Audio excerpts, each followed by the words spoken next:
भाई बहन, राम राम जी। आज हम कबीर दास जी के बारे में जानेंगे। कबीर ज्ञान मार्गी शाखा के महान संत थे। वे समाज सुधारक भी थे। उनका जन्म विक्रमी संवत 1455 सन 1338 ईस्वी में काशी में हुआ था। कहते हैं कबीर जी को एक विधवा ब्राह्मणी ने जन्म दिया था। लोक लाज के कारण वह उन्हें लहर तारा तालाब के पास छोड़ गई, जहाँ जुलाहा दंपत्ति नीरू और नीमा ने उन्हें कमल के पुष्प के साथ वहाँ पाया और उनके कोई संतान न थी। उन्होंने अपने पुत्र के समान ही उसका लालन पालन किया।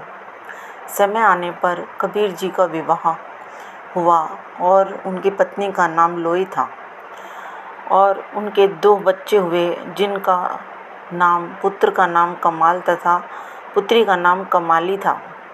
इस प्रकार ये उनका परिवार था। परंतु कबीर तो संत स्वभाव के थे। उन्होंने अपनी वाणी से ऐसे ऐसी साखी दोहे कहे जो कि आज शोध का विषय है। कबीर पर लिखना या बोलना बड़ा ही कठिन है, असंभव जैसा है। कबीर के ज्ञान के आगे शास्त्र भी फीके पड़ जाते हैं। कबीर की वाणी में विरोधाभास है, क्रांति है। उन्हें किताबों के माध्यम से नहीं, हृदय के माध्यम से समझा जा सकता है। कबीर जी ने अपनी वाणी में बहुत सी बातें कहीं। उनकी उल्टी बातें भी उल्टी नहीं लगती थीं, वे सीधी दिल में उतरती थीं। जैसे कबीर ने कहा, पानी विच मीन प्यासी, मुई सुनी सुनी आवत हासी। बिन घन भरत फुआर, या धरती बरसे अंबर भीजे। ढाई आखर प्रेम का पढ़े सुपंडित होए, या बिन नैना दीदार दिखावे। आदि ऐसे अनेक उदाहरण कबीर की वाणी में मिल जाते हैं, जो आत्मज्ञान के बाद ही समझ में आते हैं। कबीर को व्यवहारिक शिक्षा या ज्ञान का कोई इल्म नहीं था। वह अनपढ़ थे। उन्होंने कहा है कि मसी कागज छुयो नहीं, कलम नहीं गही नहीं हाथ। कबीर ने जो कुछ कहा वह अपने अनुभव के आधार पर कहा। तू कहता कागज की लेखी, मैं कहता आँखन की देखी। कबीर ने भगवान को कहीं और बाहर नहीं, अपने भीतर ही ढूंढा।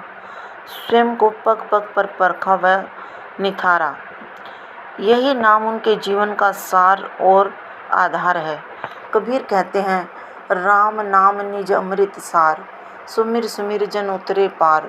कहे कबीर दासन को दास, अब नहीं छोड़े चरण निवास। कबीर जी इस प्रकार समझाते हैं, कहते हैं, जब प्रभु की कोई जाति नहीं है तो उनके भक्तों और प्रेमियों की क्या जाति हो सकती है। जात नहीं जगदीश की, हरिजन की कहाँ होए। जात पात के बीच में डूब मरो मत कोय। वह कहते हैं, हिंदू कहूँ तो मैं नहीं, मुसलमान भी नाही। 5 तत्व का पुतला, गे भी खेले माही। इस प्रकार कबीर ने जात पात के सब बंधन मिटाने की कोशिश की और समझाने की कोशिश की। कबीर कहते हैं, यूँ तो मेरा कोई अस्तित्व नहीं था, लेकिन हरि से मिलने के बाद जाना कि प्रेम की भक्ति की गली बहुत ही संकरी है। उसमें 2 मैं यानी अहंकार और तू भगवान एक साथ नहीं रह सकते। इसलिए पहले तो मैं भी था, मेरी पहचान भी, लेकिन हरि से मिलने के बाद मैं नाम का कोई या कुछ भी नहीं बचा। प्रेम गली अति सांकरी, तामे 2 न समाए। जब मैं था तब हरि नहीं, अब हरि है मैं नाही। जब भक्त को भगवान मिल जाता है तब उसका मन कुएं से हंस हो जाता है। पहले यह मन काग था, करता जीवन घात। अब तो मन हंसा भया, मोती चुग चुगी खात। जिस प्रकार कामी का गुरु उसकी वासना या प्यास है और लालची का गुरु पैसा है, उसी तरह मेरा गुरु मेरे गुरु रामानंद द्वारा दिया गया राम का नाम है। कबीर कहते हैं, कामी का गुरु कामिनी, लोभी का गुरु दाम, कबीर का गुरु संत है, संतन का गुरु नाम। कबीर को पढ़ना अच्छा लगता है, उनकी बातें, उनके ज्ञान मन मस्तिष्क पर दस्तक देते हैं, लेकिन दरवाज़ों को खोलने की हिम्मत किसी किसी में ही होती है। कबीर को पढ़ने का लाभ तभी है जब कबीर जैसा हुआ जाए, और कबीर जैसे होने के लिए बहुत ही छोटी लेकिन कठिन शर्त है कि भीतर के भीतर उतरो, शब्द राम सुमिरन करो, मैं अहंकार और को किनारे कर दो, स्वयं भगवान को सौंप दो।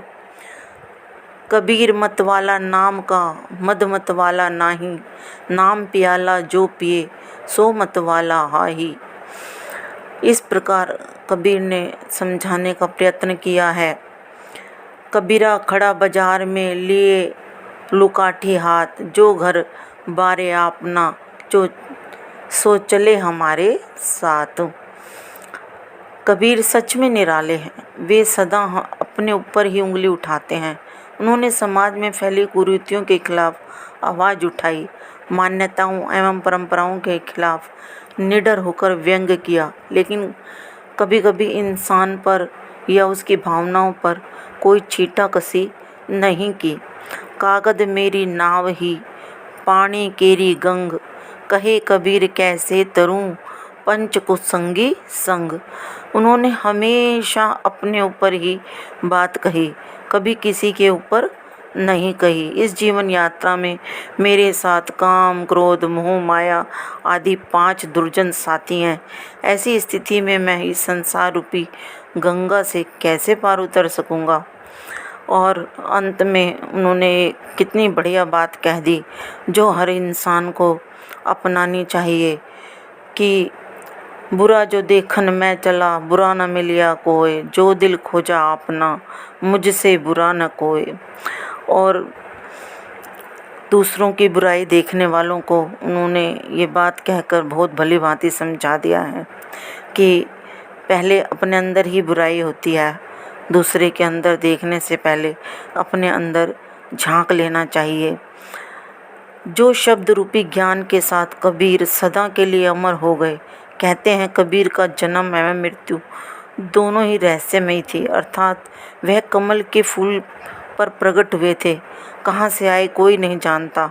ठीक वैसे ही जब उन्होंने शरीर त्यागा तब वहाँ लोगों को सिर्फ फूल पड़े हुए मिले, उनका मृत शरीर नहीं मिला।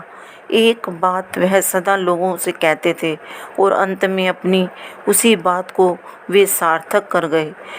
कबीरा जब हम पैदा भये, जग हंसा हम रोए, कुछ ऐसी करनी कर चलो, हम हंसे जग रोए। इस बात से सबको शिक्षा लेनी चाहिए कि इंसान रोता हुआ आता है और परिवार के लोग खुश होते हैं, हंसते हैं, लेकिन अंत समय में कुछ ऐसे काम इंसान को करने चाहिए कि लोग उन्हें याद करके रोएं और वो हंसते हुए अपने धाम को जाएं जहाँ की उनके अपने इष्ट रहते हैं। और इस प्रकार 1518 उनके मगहर ज़िले में बस्ती के निकट उनका देहांत हुआ, लेकिन वह शरीर से देह का अंत हुआ, लेकिन कबीर तो हमेशा ही अमर रहेंगे, जिन्होंने संसार को यह दिखा दिया कि ज्ञान पढ़ाई का मोहताज नहीं है। केवल शिक्षा ग्रहण करके भी व्यक्ति अज्ञानी हो सकता है, क्योंकि जिसमें आत्मा का ज्ञान ही नहीं है, परमात्मा का ज्ञान ही नहीं है, वो पढ़ लिख कर भी अज्ञानी है। कबीर ने ये भली भांति समझा दिया है। इसलिए प्राणी मात्र को यह समझना चाहिए कि ज्ञान खाली किताबें पढ़ने से नहीं आता। आत्मज्ञान के बिना पढ़ाई करना निरर्थक है, उसका कोई मायने नहीं है, क्योंकि पढ़ लिख कर इंसान पैसा कमाना, दुनियादारी के सुख तो ग्रहण कर सकता है, परंतु एक अच्छा इंसान जो होता है, समाज को दिशा देने वाला जो होता है, वह ज्ञान पैसे से नहीं मिलता, वो तो आत्मज्ञान से ही मिलता है। और हमें कबीर से प्रेरणा लेनी चाहिए। अपनी वाणी को मैं यहीं विश्राम देते हुए अंत में यही गुजारिश करूँगी कि इस प्रकार के कवि, महान संत, उनके जीवन का वर्णन हमें अपने छोटे बच्चों को बचपन से ही सुनाना चाहिए, जिससे कि उन्हें पता चले कि हमारी सभ्यता और हमारी संस्कृति क्या है, हमारे देश में कैसे कैसे महान संत हुए हैं। क्योंकि बच्चे कॉन्वेंट स्कूलों में पढ़कर अपनी सभ्यता और संस्कृति को जान नहीं पाते, उन्हें पता ही नहीं है कि हमारा देश कितना महान है, हम कितने महान धरती पर पैदा हुए हैं, जिसके लिए संसार तरसता है, देवता तक तरसते हैं इस भूमि पर आने के लिए कि भारत भूमि में जन्म हो। इसलिए सभी को, अपने बच्चों को बचपन से ही इन वीर गाथाओं को, संतों की सहज वाणी को ज़रूर सुनाना चाहिए।